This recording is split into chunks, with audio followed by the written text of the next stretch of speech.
I was in a horrific accident and rushed to the hospital unconscious. The doctors called my wife and parents, but they replied, "We can't." My wife says, walking her new dog. Even after being told tonight might be his last, they never came. A week later, they finally showed up. But my bed was empty, and on IT, only a single note remained. The moment they read IT, the color drained from their faces. Chapter 1, Shattered Reality. Russell Mercer never saw the truck coming. One moment, he was driving home from his construction company's biggest project celebration. The next, his world exploded in a cacophony of screeching metal and shattering glass. His last conscious thought was of Adrian, his wife of 12 years, and how he needed to call her. Then darkness. When Russell partially regained consciousness in the ambulance, he caught fragments of urgent voices, multiple fractures, internal bleeding, need to operate immediately. Dr. Hannah Ramirez leaned over him in the emergency room, her eyes reflecting both compassion and concern. "Mr. Mercer, we need to perform emergency surgery. Do you understand?" Russell managed a weak nod before the anesthesia pulled him back in the darkness. Hours later, Dr. Ramirez stood outside the ICU, her surgical scrubs still stained with Russell's blood. She dialed the emergency contact number in his phone. "Mrs. Mercer, this is Dr. Ramirez from Lakeside Memorial Hospital. Your husband has been in a serious accident." Adrian's voice sounded strangely detached. "What happened?" "Head-on collision. He's stable, but critical. Multiple fractures. Internal bleeding. We've performed emergency surgery." "I see." The doctor frowned at the lack of urgency in the woman's voice. "Mrs. Mercer, you should come to the hospital immediately. Your husband is in serious condition." "I can't right now. I'm walking my new dog." Dr. Ramirez blinked in disbelief. "Mrs. Mercer, I don't think you understand. Your husband might not survive the night." "I'll try to come tomorrow," Adrian replied flatly. Disturbed, Dr. Ramirez called Russell's second emergency contact, his parents. Samuel Mercer answered on the third ring. "Hello? Mr. Mercer, this is Dr. Ramirez from Lakeside Memorial. I'm calling about your son, Russell. What's happened?" "He's been in a serious accident. He's critical but stable. We've performed emergency surgery." "Oh my." Samuel's voice lowered to a whisper, seemingly speaking to someone else. "It's Russell, accident, hospital." A muffled conversation followed before Samuel returned to the line. "We're rather tied up at the moment. Did you call Adrian?" "Yes. But she said she couldn't come." "Well, if she's not going," then his voice trailed off. Dr. Ramirez's professionalism barely contained her shock. "Mr. Mercer, tonight might be his last. I strongly urge you to reconsider."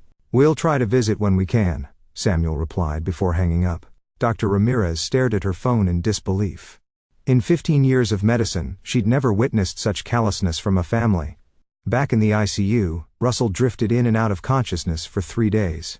On the 4th day, his eyes finally opened fully. "Where am I?" he rasped through parched lips. "Lakeside Memorial," Dr. Ramirez answered, checking his vitals. "You've been here 4 days, Mr. Mercer. You were in a serious accident." "Did anyone?" Russell winced as pain shot through his chest. "Has anyone come to see me?" Dr. Ramirez hesitated. Her clipboard clutched tightly. "I'm afraid not. We contacted your wife and parents immediately after your surgery." Russell's face remained unnervingly still. But something changed in his eyes. A spark extinguished, replaced by something darker. "I see," he said quietly. "Would you like me to call them again?" She offered. "No," Russell replied. His voice was calm, but carried a new edge that made Dr. Ramirez shiver involuntarily. "Instead, I'd like to speak with a lawyer." By the 6th day, Russell had regained enough strength to sit upright. He'd spoken at length with Olivia Blackwell, a sharp-eyed attorney who had taken detailed notes and left with a grim nod of understanding. That evening, Russell asked for a pad of paper and a pen. When Dr. Ramirez delivered them, she found him looking out the window, his profile carved in stone. "Thank you, doctor, for everything," he said without turning. "Especially for trying to get my family here." "I'm just sorry they haven't come," she replied. "I'm not," Russell said, his voice distant. "Not anymore." That night, Russell wrote throughout the darkness, his pen scratching across paper until dawn broke. On the 7th morning, Russell Mercer was gone. The bed was empty when a nurse entered for morning rounds. On the precisely made bed lay a sealed envelope with 3 names written on it: Adrienne, Samuel, and Marilyn Mercer. Chapter 2. The Price of Betrayal. Adrian Mercer's new German Shepherd, Apollo, wasn't actually new. The dog had been a gift from Travis Redfield 6 months earlier, kept hidden at his lake house where Adrian spent more time than at her own home lately. While her husband Russell built his construction empire through grueling 18-hour days, Adrian had built a parallel life with Travis, a smooth-talking real estate developer who had initially approached her to get closer to Russell's business. "Did the hospital call again?" Travis asked, pouring Adrian another glass of wine at his sleek lakeside property. "3 times, she sighed, scrolling through her missed calls. "Russell's doctor sounds increasingly desperate." "You can't go," Travis reminded her, sitting beside her on his designer sofa. "We talked about this. If Russell dies, we get everything Adrian finished. The house, the investments, the company." She took a long sip of wine. "His life insurance alone is $5 million. Travis smiled, planting a kiss on her neck. "And if he lives, then we stick to the plan. The divorce papers are ready. Between my lawyer and your connections with the judge, I'll get the majority stake in everything." "And his parents?" "They're on board. Samuel and Marilyn have always thought Russell married beneath himself anyway." Adrian laughed bitterly. "Once I convinced them that Russell's been hiding assets from them and refusing to help with their retirement, they were eager to support me." "The perfect trap," Travis murmured. What Adrian didn't know was that Travis had planned his own separate trap. Once the Mercer fortune was transferred to Adrian, he had arrangements to ensure she wouldn't enjoy it for long. The offshore accounts were already established in his name alone. Meanwhile, Samuel and Marilyn Mercer sat in their modest living room, reviewing financial statements Travis had accidentally left during his last visit. Falsified documents showing their son had secreted away millions that should have gone to family investments. "I always knew success would change him," Samuel muttered. His face flushed with anger. "After everything we sacrificed, Adrian said he's been talking about cutting us off completely," Marilyn added, repeating the lie Adrian had carefully planted over Sunday dinners. Samuel shook his head. "If what Adrian and Travis showed us is true, we're entitled to at least half of those hidden accounts." The irony was that Russell had actually set up a generous trust for his parents' retirement, scheduled to be revealed on their upcoming anniversary. A surprise now destined never to be discovered.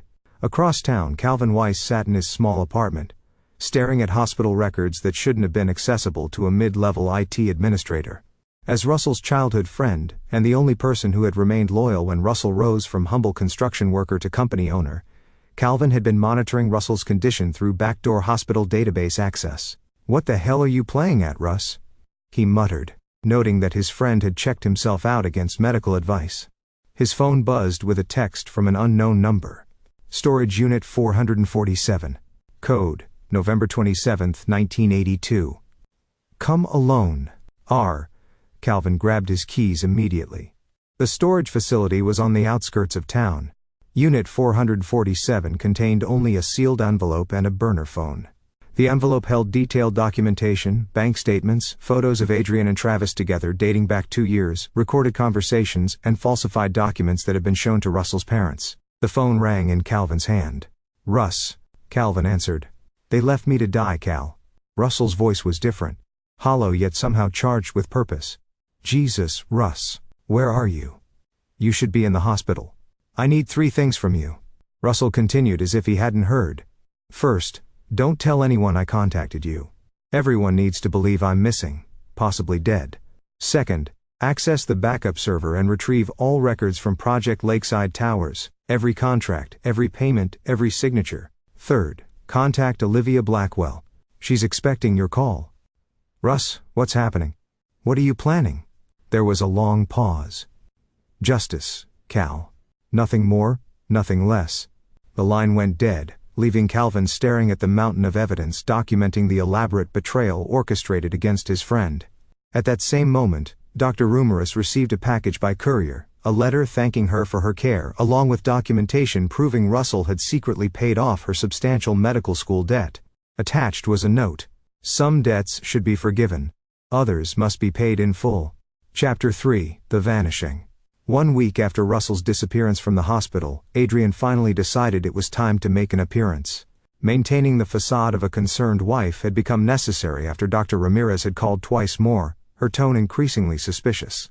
Accompanied by Travis, introduced as a family friend and Russell's parents, Adrian strode in a lakeside memorial with practice concern etched on her face. "I'm here to see my husband, Russell Mercer," she told the receptionist. The woman gave her an odd look. "Let me call Dr. Ramirez." Minutes later, Dr. Ramirez appeared, her expression neutral but eyes burning with barely concealed contempt.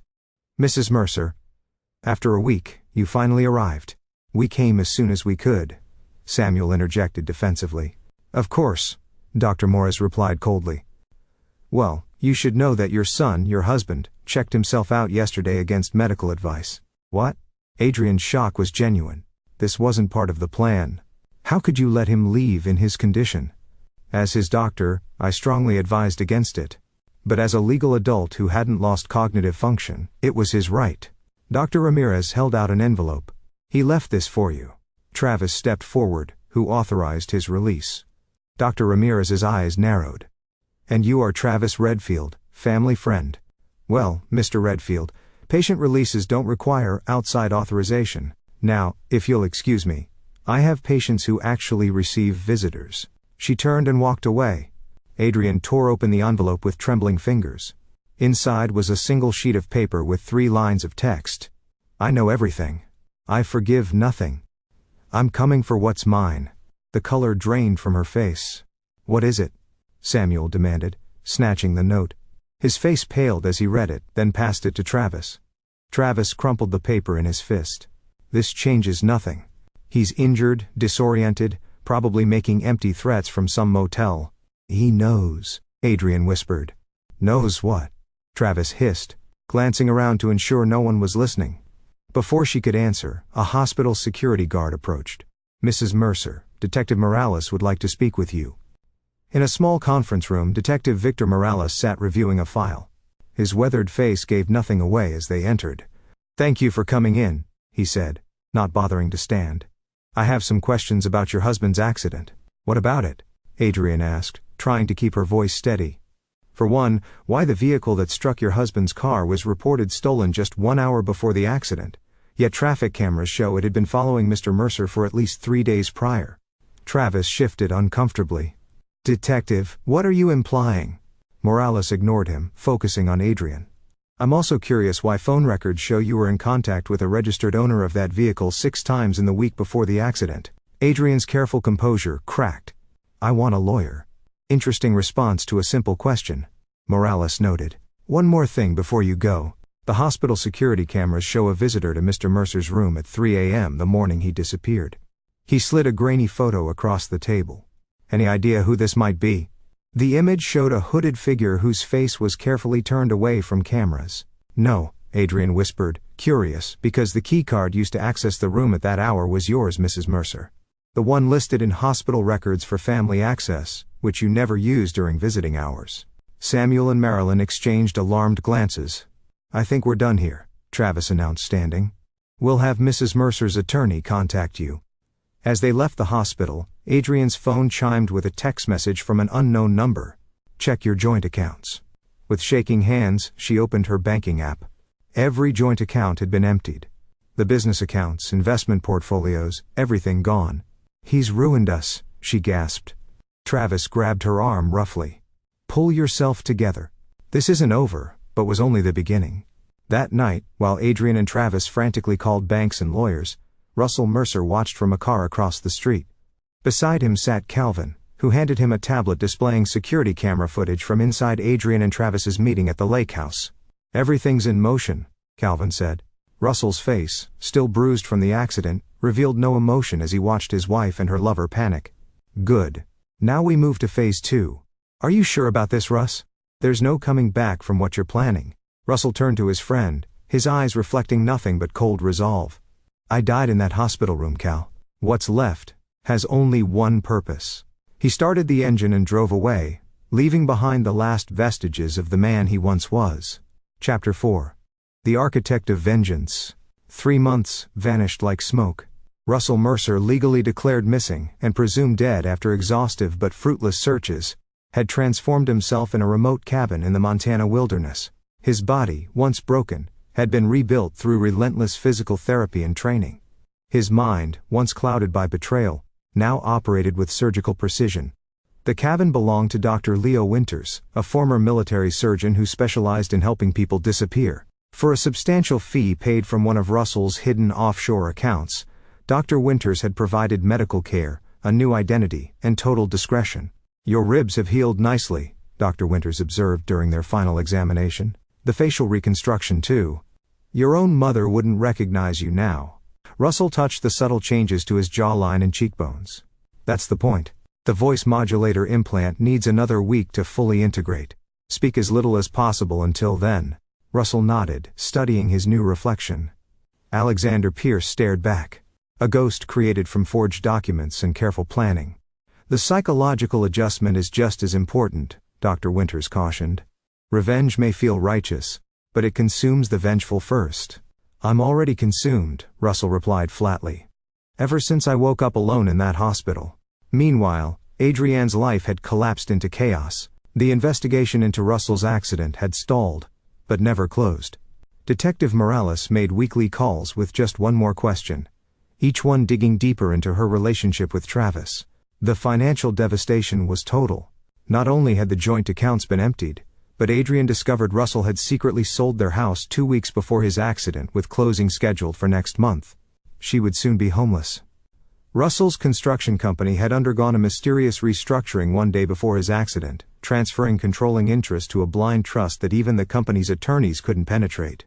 Travis, whose promises of security had evaporated when his access to Russell's wealth disappeared, had begun pulling away, making excuses to avoid her calls. Samuel and Marilyn Mercer faced their own reckoning. Their modest retirement savings had vanished, electronically transferred to an untraceable account after they'd been tricked in assigning what they thought were insurance documents related to Russell's disappearance. Worse, they'd received anonymously delivered evidence suggesting that Adrienne had manipulated them with false information about their son. The documented trust fund Russell had actually created for them, which they'd never known about, had been dissolved upon his disappearance, the funds redirected to various children's charities. One day in late autumn, Calvin met a man called Alexander Pierce at an abandoned warehouse on the edge of town. Though Calvin recognized a childhood friend beneath the new face, he was stunned by the transformation. "Jesus, Russ, you look dead," Russell finished with a voice that sounded nothing like his former self. "Good. Because Russell Mercer no longer exists." Calvin handed over a thick file. "Everything you asked for. Travis Redfield's complete history. The man's made enemies everywhere. His real estate developments are mostly money laundering operations for the Costia crime family. They don't know he's been skimming." Russell nodded. "And the special project, coded and ready. Once activated, it'll unravel everything Travis has built piece by piece." "Adrienne," Calvin hesitated. "She's desperate, about to be evicted. She's been trying to access Russell's life insurance, but without a body.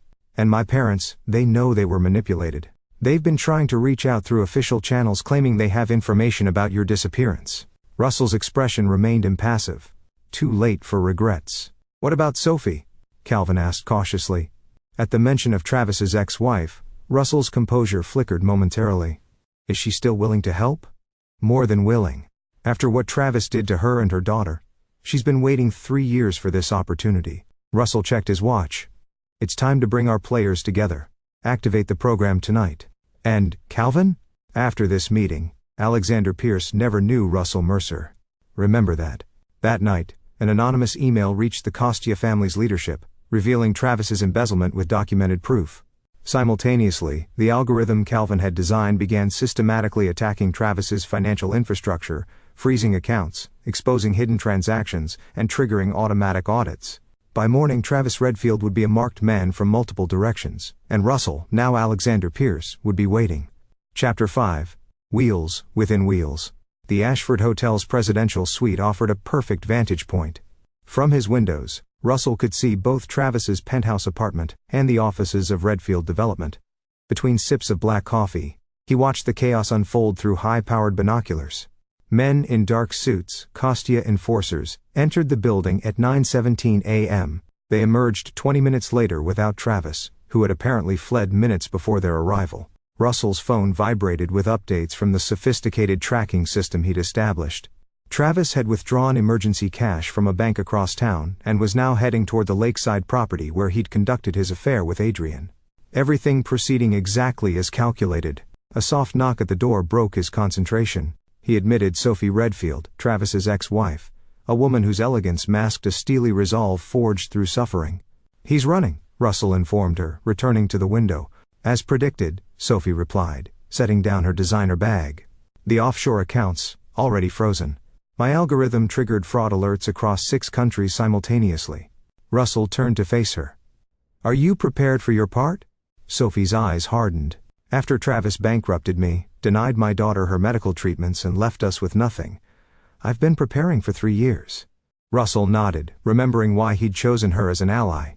When investigating Travis's past, he discovered Sophie's story, how Travis had systematically drained their marital assets while their daughter Lily battled leukemia, then abandoned them both when the medical bills mounted. "Your daughter?"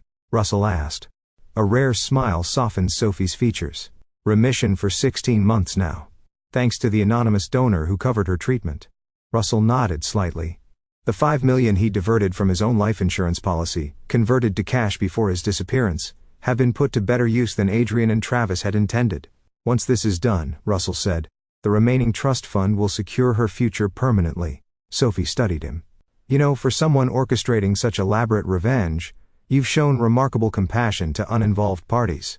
"This isn't about punishing innocents," Russell replied. "It's about justice precisely measured."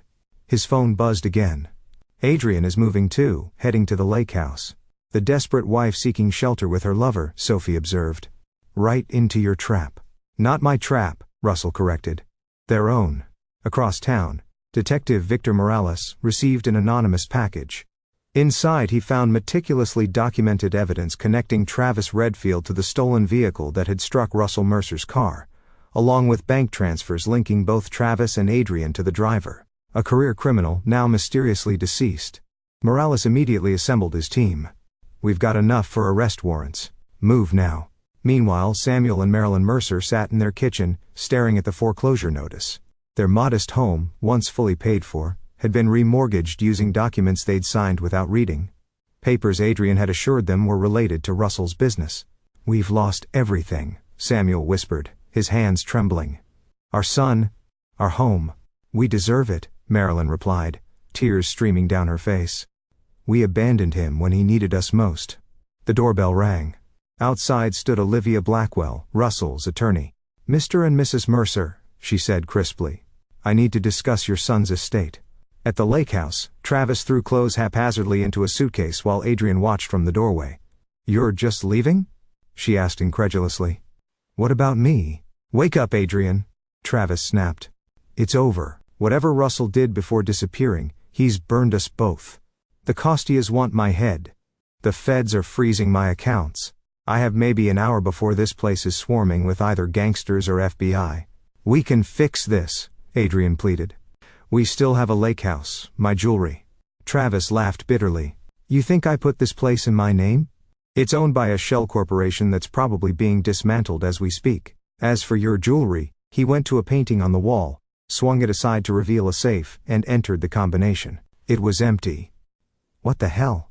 he muttered, frantically searching the void. Instead of valuables, he found a single note. "Did you really think I wouldn't have contingencies?" Travis staggered backward. "Impossible." The sound of approaching vehicles drew them both to the window. 3 black SUVs and 2 police cruisers rolled up the driveway. "Run." Travis grabbed his half-pack bag and bolted for the rear exit. They never made it to the dock. Police officers swarmed from all directions, weapons drawn. "Travis Redfield, Adrian Mercer," Detective Morales called through a bullhorn. "You are under arrest for conspiracy to commit murder, attempted murder, fraud, and embezzlement," as they were handcuffed and placed in separate vehicles. Neither noticed the nondescript sedan parked just beyond the police barricade, nor the man watching impassively from behind tinted windows. Russell started his car. Phase 2 was complete. Now for the final act. Chapter 6, The Spider's Web. The county detention center's interview room was deliberately uncomfortable. Hard metal chairs, fluorescent lighting that buzzed incessantly, and a persistent chill that seeped through thin prison uniforms. Adrian Mercer sat shivering. Her once perfect appearance now marked by shadows under her eyes, and limp, unwashed hair. 3 days in custody had stripped away her polished veneer. The door opened to admit a man she'd never seen before. Tall, with angular features and eyes that seemed somehow familiar, despite their steel-gray color. "Mrs. Mercer?" "Alexander Pierce, Special Financial Investigator." His voice had an unusual timbre, almost mechanical in its precision. I have some questions about your husband's assets. Adrian straightened. Have they found Russell? No, Pierce replied, arranging documents on the table. But we've uncovered interesting financial movements preceding his disappearance. I don't know anything about Russell's finances, she lied. He handled everything. Pierce smiled thinly. Yet phone records show you had 17 calls with Maxwell United Bank in the week before your husband's accident, specifically with their department handling overseas transfers. Adrian's composure slipped. I want my lawyer present. Of course, Pierce nodded, gathering his papers. But you should know, Travis Redfield is cooperating fully. His statement paints you as the architect of everything, including the attempt on your husband's life. He's lying. Adrian slammed her palms on the table. It was his idea from the start. Pierce paused at the door. I'll note your willingness to discuss Mr. Redfield's involvement. We'll continue this conversation with your attorney present. In an identical room down the hall, Travis Redfield was equally disheveled, but considerably more calculating. When Pierce entered, Travis immediately assessed him as someone who might be manipulated. Mr. Pierce, thank God. I've been trying to explain. I'm a victim in all this. Pierce sat down, his movements deliberate. A victim who happens to have paid $50,000 to the driver who rammed Russell Mercer's vehicle. That's an interesting definition of victimhood. Travis paled. That money was extortion. Adrian's brother threatened to expose our relationship if I didn't pay him. Adrian doesn't have a brother, Mr. Redfield. Travis's calculated facade crumbled. Look, I can help you find where Russell hid the real money. There's millions unaccounted for. Why would I be interested in that? Pierce asked mildly. Travis leaned forward conspiratorially. Everyone has a price. Help me get a deal, and I'll make it worth your while. Pierce stood abruptly. Mr. Redfield, I'm not who you think I am. For just a moment, his voice modulator disengaged, and Russell's true voice emerged. But then, neither are you. Travis recoiled in shock. Russell, but Pierce had already left, the door closing with a final sounding click. Across town, Samuel and Marilyn Mercer sat in Olivia Blackwell's sterile office, bewildered by the documents before them. I don't understand, Samuel said. These show Russell created a trust for us years ago. He did, Olivia confirmed. $5 million untouchable by creditors, divorce settlements, or criminal proceedings. But we were told he was hiding money from us, Marilyn whispered. You were lied to, Olivia stated flatly, by people who knew exactly how to manipulate you against your own son. Samuel covered his face with trembling hands. We abandoned him, our own son, fighting for his life, and we believe the worst without question. The trust has specific conditions, Olivia continued, dispassionately. You can access the funds for basic living expenses only. The principal remains intact until particular conditions are met. What conditions? Marilyn asked. Olivia slid another document across the desk. You'll need to read this letter first. The letter, written in Russell's hand, detailed every manipulative lie they had believed, every moment they had chosen Adrian's fabrications over their son's lifetime of demonstrable love and support. It was clinical, factual, and devastating in its accuracy. He knew, Samuel whispered. Even before the accident, he knew they were poisoning us against him. Not entirely, Olivia corrected. The original trust had no such conditions. Those were added the day he checked himself out of the hospital. That night, Russell stood on the balcony of his hotel suite, watching the city lights, while Sophie poured 2 glasses of whiskey. Adrienne and Travis have turned on each other completely, she reported, handing him a glass. Their attorneys are practically racing to the prosecutor's office with new accusations daily. And the Costia family, still looking for Travis. The evidence you planted linking him to informing on their operations, has them particularly motivated. Even if he somehow escapes conviction, he'll never be safe. Russell nodded. The final phase begins tomorrow. Are you sure about this part? Sophie asked carefully. It seems excessive. Justice often does, Russell replied. Each will face precisely what they deserve. No more, no less. And after, Sophie studied him over a glass. What does Alexander Pierce do when this is finished?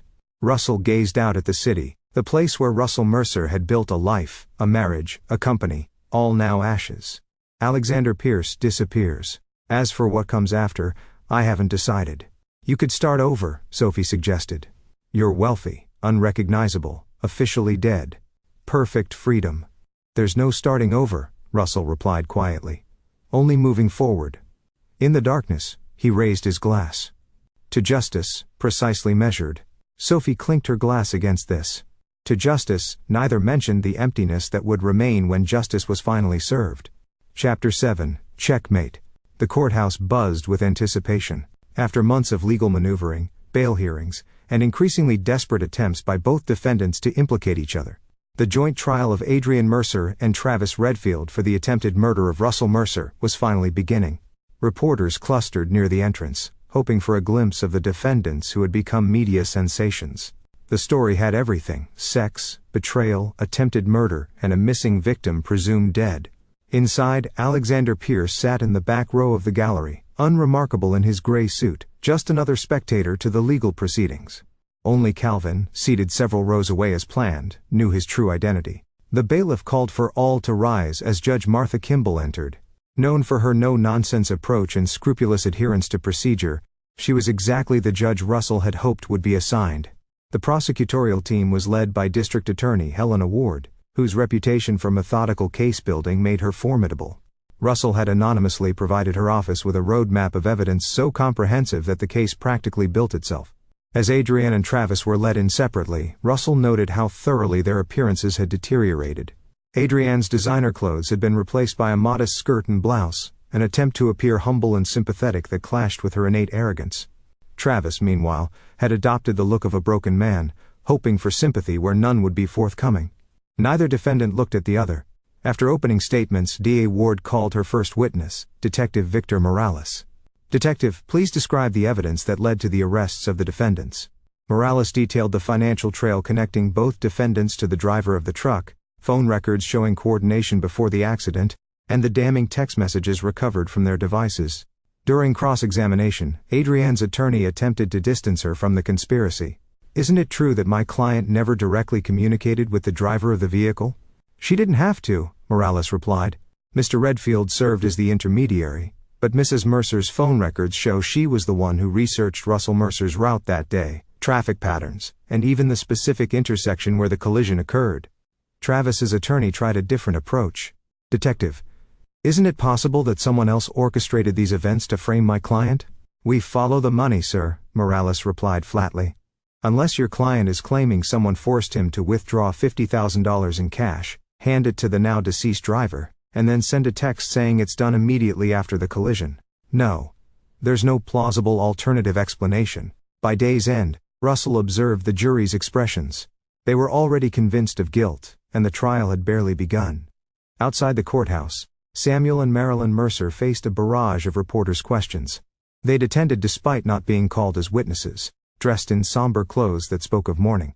"We trusted the wrong people," Samuel stated, his voice breaking. "We failed our son in the worst possible way. We just pray that wherever Russell is, if he's still alive, he can find it in his heart to understand our terrible mistake," Marilyn added, tears streaming down her face. Russell watched from his car unmoved. Their remorse changed nothing. That evening, a package was delivered to Adrian's attorney, an unmarked envelope containing photographs of Adrian meeting with known members of the Costia family months before Russell's accident, along with bank statements showing payments that align perfectly with the timeline of the conspiracy. Simultaneously, Travis's attorney received similar documentation showing his client had been embezzling from the Costia family's legitimate businesses for years, information that would certainly reach the crime family through the attorney's known connections. The message was clear. Neither defendant would escape justice, either through legal channels or otherwise. Back in his hotel suite, Russell reviewed the next day's evidence with Sophie. "DA Ward will introduce the life insurance policy tomorrow," Sophie noted, scanning the court schedule. $5 million with a double indemnity clause for accidental death. $10 million reasons for murder, Russell observed, plus control of the company and assets worth another $30 million. "Speaking of which," Sophie said, handing him a tablet, "the restructuring is complete. Mercer Construction now officially belongs to the Employee Ownership Trust. 300 employees now have guaranteed jobs and profit sharing for life." Russell nodded with satisfaction. His company, built from nothing with his own hands and determination, would survive him, benefiting those who had actually contributed to its success. "In my parents' situation, as instructed, they've been informed that they'll lose the house but can relocate to the managed senior living facility with expenses covered by the trust. They'll be comfortable but never wealthy. Their monthly allowance will require community service hours to maintain. Perfect, Russell said. Justice precisely measured. There's something else, Sophie added hesitantly. Dr. Ramirez has been looking for you, or rather for Russell Mercer. She's convinced you're alive. Russell's expression didn't change. She has good instincts. Should we be concerned? No. After tomorrow, it won't matter who knows the truth. Sophie studied him carefully. You're planning something beyond what we've discussed. Russell merely smiled. Get some rest, Sophie. Tomorrow will be eventful. That night, alone in his suite, Russell opened a small box containing a simple gold wedding band. His own. Removed at the hospital and recovered by Calvin. He turned it in his fingers, remembering a different life, different dreams. Then he closed the box and set it aside. Tomorrow would bring an end to Russell Mercer's story one way or another. Chapter 8. The Dead Man's Hand. The courtroom fell absolutely silent as the prosecution called its surprise witness on the third day of trial. The state calls Alexander Pierce. Russell walked confidently to the witness stand, feeling Adrian and Travis's confused stares. Neither had connected him to their ongoing destruction. After being sworn in, Daw Ward began her questioning. Mr. Pierce, please state your occupation. I'm a forensic financial investigator specializing in complex fraud schemes. And were you hired to investigate matters related to Russell Mercer's finances? Yes. By Olivia Blackwell, Mr. Mercer's attorney, shortly after his disappearance. What did your investigation reveal? Russell detailed the elaborate financial maneuvers that had occurred in the months before his accident. Careful to speak of himself in the third person. Mr. Mercer had apparently discovered the conspiracy against him approximately 3 months before the attempt on his life. He began systematically protecting his assets, creating employee trusts, and documenting the betrayal. Objection. Adrian's attorney shouted. Speculation as to what Mr. Mercer knew or didn't know. Sustained, Judge Kimball ruled. The witness will restrict testimony to financial movements, not presumed motives. Daw Ward adjusted seamlessly. Mr. Pierce, did you find evidence of financial transactions between the defendants and other parties relevant to this case? Yes, Russell replied. Mrs. Mercer conducted multiple meetings with insurance representatives to verify the double indemnity clause would pay out for a vehicular accident. Mr. Redfield made cash withdrawals totaling exactly the amount paid to the driver of the truck. Additionally, both defendants began liquidating Mr. Mercer's assets even before the accident occurred. He continued methodically outlining the conspiracy, watching the jury's expressions harden with each revelation. Adrian seemed paralyzed in her seat, while Travis whispered frantically to his attorney. During cross-examination, Travis's attorney attempted to undermine the testimony. Mr. Pierce, isn't it convenient that you've appeared with this information after Mr. Mercer vanished? How do we know you aren't involved yourself? A reasonable question, Russell acknowledged, which is why all evidence has been independently verified by Detective Morales' team and 3 separate forensic accounting firms. And how did you come by this information so easily when police investigators initially found nothing suspicious? Russell smiled slightly. I never said it was easy, but motivated individuals often find what unmotivated bureaucracies miss. The attorney changed tactics. Have you ever met Russell Mercer? A moment of absolute silence filled the courtroom. Yes, Russell replied calmly. I have. The courtroom erupted. Judge Kimball banged her gavel repeatedly. Order. Mr. Pierce, are you claiming Russell Mercer is alive? I'm claiming I met with him, Russell clarified. Whether he remains alive is a separate question. Daw Ward, who had been briefed on this possibility, quickly intervened. Your Honor, we have additional evidence to present regarding Mr. Mercer's current status. She produced a sealed envelope. This was delivered to my office this morning, with instructions to open it only during today's proceedings. Judge Kimball accepted the envelope and broke the seal. Her expression remained professional, but her eyes widened slightly as she reviewed the contents. Counselors approached the bench. After a heated sidebar discussion, Judge Kimball addressed the courtroom. We'll take a 30% recess. Bailiff, secure the defendants and clear the courtroom. As Russell walked out, he caught Dr. Ramirez's gaze from the gallery. She studied him intently, a flash of recognition crossing her face before she nodded almost imperceptibly. During the recess, Samuel and Marilla Mercer were escorted to a private conference room where Olivia Blackwell waited. What's happening? Samuel demanded. Your son left specific instructions, Olivia explained, for various scenarios. One of them is unfolding now. Russell is alive, isn't he? Marilyn whispered. Olivia's expression gave nothing away. In the next hour, everything will be resolved.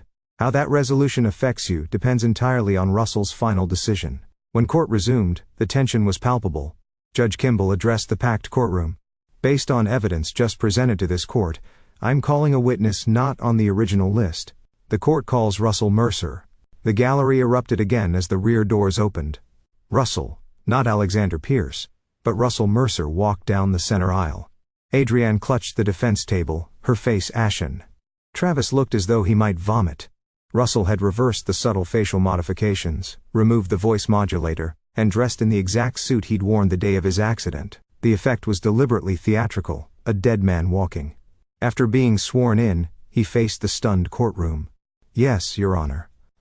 I am Russell Mercer. Mr. Mercer, Judge Kimball said carefully, can you explain your apparent death and disappearance? When I woke in a hospital after the attempt on my life, I discovered my wife, her lover, and my parents had all abandoned me to die. Upon investigation, I uncovered their conspiracy against me. Rather than confront them directly, I chose to disappear and allow justice to unfold naturally. And Alexander Pierce, a necessary disguise to complete my investigation safely. Da Ward, recovering her composure, approached the witness stand. Mr. Mercer, are you prepared to testify regarding the conspiracy against your life? I am. For the next 2 hours, Russell methodically detailed every aspect of the plot. Dates, times, recorded conversations, bank transfers, meetings, all documented with evidence already entered into the record. Throughout his testimony, he never once looked at Adrienne, Travis, or his parents. There were simply facts in his narrative. Objects rather than people. When Travis's attorney began his cross-examination, his approach was desperate. Mr. Mercer, isn't this elaborate disappearance and reappearance simply a publicity stunt to destroy my client's reputation? Mr. Redfield destroyed his own reputation when he conspired to murder me, Russell replied evenly. I merely ensured the truth would be discovered, but you deceived the court by testifying as Alexander Pierce. I testified truthfully in both identities. The name changed. The facts did not. Adrienne's attorney attempted a different strategy. Mr. Mercer, isn't it true that you were emotionally abusive to my client, leading her to seek comfort elsewhere? For the first time, Russell turned to look directly at Adrienne. Is that your defense? That I deserve to be murdered because I worked long hours building a company that provided your luxury lifestyle? Adrienne couldn't meet his gaze. By day's end, both defense teams were in shambles. The jury would clearly convict on all counts. As court adjourned, Russell was escorted out under heavy security. In the hallway, he finally came face to face with his parents. Russell, his father began, tears streaming down his face. Son, we don't, Russell interrupted, his voice devoid of emotion. You've received the terms of the trust. That's all you'll ever get from me. We know we don't deserve forgiveness, his mother whispered. But please, you're right. Russell cut her off. You don't deserve forgiveness. When I was fighting for my life, you chose to believe the worst of me based on nothing but the word of a woman you barely knew. There's nothing left to discuss. He walked past them without another glance, leaving them sobbing in the hallway. Outside, Dr. Ramirez waited by his car. I knew it was you, she said quietly. Your eyes, they didn't change. Russell nodded. Thank you for trying to get them to come. It revealed who they truly were. What happens now? She asked. Justice, Russell replied. Then I disappear again permanently this time. Dr. Ramirez studied him carefully. The man I treated wouldn't throw away his life for revenge. That man died in your hospital, Russell said. What remains is only his purpose. He got into his car and drove away, leaving the doctor standing alone on the courthouse steps. Chapter 9. Ashes and Legacy. The verdicts were unanimous and delivered without recommendation for mercy. Adrienne Mercer and Travis Redfield, guilty on all counts, including conspiracy to commit murder, attempted murder, fraud, and embezzlement. The sentence is 25 years to life for each defendant with no possibility of parole for 20 years. Russell observed from the gallery as they were led away in handcuffs. Adrienne sobbing uncontrollably, Travis ashen-faced and trembling. Neither looked in his direction. Outside the courthouse, reporters swarmed around Russell shouting questions. Mr. Mercer, how does it feel to see justice serve? Will you reclaim your company now? What about your parents? Will you reconcile? Russell faced the cameras calmly. Justice has been served according to the law. As for what comes next, Russell Mercer died in that hospital room. The man standing before you is merely executing his final wishes." With those cryptic words, he pushed through the crowd to where Calvin waited with the car. "It's done," Calvin said as they drove away. "Almost," Russell corrected. "One final piece remains." That evening, a private gathering took place at Mercer Construction headquarters. 300 employees filled the main floor, anxiety evident on their faces. Rumors of the company's fate had spread following the trial's conclusion. Russell stood on a small platform facing the people who had helped build his success. "You've all heard the verdict," he began. "What you haven't heard is what happens to this company, to your jobs and futures." He gestured to Olivia, who distributed documents to department heads. Effective immediately, Mercer Construction becomes Mercer Employee Trust. Each of you now owns a stake proportionate to your years of service. The company cannot be sold, broken up, or taken public. It belongs to those who built it to you. Stunned silence gave way to applause, then to tears and cheers as the implication sank in. "I built this company from nothing," Russell continued. "And despite attempts to destroy it, it will outlive me, providing security for your families for generations." "What about you, boss?" called Luis Martinez, his foreman of 10 years. "I won't be staying," Russell replied simply. "My work here is finished." After the celebration, Russell met Sophie at the airport. Her daughter Lily waited in a private lounge. A cheerful 7-year-old showing no signs of a previous illness. "The trust is established," Russell confirmed. "Her medical care is guaranteed for life, and her Educat Ion fully funded." Sophie squeezed his hand. "You've given us our lives back. What will you do now?" Russell gazed out at the darkening sky. "Disappear. Alexander Pierce has a new identity and passport waiting in Geneva." "That sounds lonely," Sophie observed. "It's what's left," Russell replied. They said their goodbyes, and Russell watched as Sophie and Lily boarded their flight to a new life in California. Later that night, Russell returned to his hotel suite for the final time. On the desk lay the last element of his plan, a sealed letter addressed to Dr. Ramirez, along with documentation transferring a substantial donation to the hospital's trauma center. The letter was simple. "Dr. Ramirez, you once said the man you treated wouldn't throw away his life for revenge. You were right. Revenge was never the goal. Justice was. Now that justice is served, Russell Mercer can truly rest. What rises from those ashes is for me alone to determine. Perhaps someday, in a different place, a better man might emerge. Thank you for being the only one who cared whether I lived or died. That mattered more than you'll ever know." Our Russell sealed the envelope and placed it in the hotel's overnight mail. At dawn, he boarded a private flight using his Alexander Pierce passport. By the time the sun set, he had already crossed an ocean, leaving behind the ashes of his former life. 6 months later, a man calling himself Richard Miller opened a small architectural consulting firm in a coastal Portuguese town.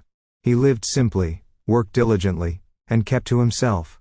Local residents noted his generosity to children's causes and medical charities, but respected his privacy. If he sometimes stood on his balcony at night, staring at the ocean with eyes that reflected old pain and new purpose, no one was close enough to notice. Russell Mercer had kept his vow. He had forgiven nothing, and no one who had betrayed him. Justice had been precisely measured, and delivered without mercy. But perhaps in time, Richard Miller might learn something Russell Mercer never could. How to build a life focused on creation rather than retribution, on future rather than past. That, however, would be a different story. And there you have it. Thanks for watching, take care, good luck. After listening to today's story, perhaps it has raised some new questions in your mind, or maybe it has brought back some old memories. Every day on Reddit, new experiences and moments create fresh stories, and they connect all of us. Everyone has their own unique journey in life, and we all try to understand the world in our own way. These kinds of moments remind us that we are all human, sometimes happy, sometimes sad, and always learning something new. If you enjoyed this story, feel free to share it with your friends. Your thoughts and feedback are always valuable to us, as they motivate us to create even better content. Every story has its own unique angle, and our goal is to understand everyone's perspective and make our content diverse and relatable. Stories like these help us realize that life's journey is different for everyone, and by hearing other stories, we learn something new. You can also share your own stories with us. Your experiences are valuable to us as well, and if you enjoyed this video, please leave your feedback. We aim to create content that brightens your mind and gives you new ideas every time. If you've already seen this video before, your feedback is still important. With every piece of feedback, we can improve our content and bring a new perspective to our viewers. Today, what we saw was just a small part of the many stories shared on Reddit and across the world. It's a reminder of how we all try to understand life by sharing our experiences with each other. This video was only an example of how we try to connect with others through storytelling, learning about different sides of life. We hope to continue sharing such stories that help us all learn and grow together. Thank you for your time, and don't forget to keep an eye out for more stories coming soon. If you haven't already, please like and follow for more amazing content. Your support keeps us going, and we will strive to bring you more thought-provoking and heartwarming stories. Until next time, take care and stay curious. **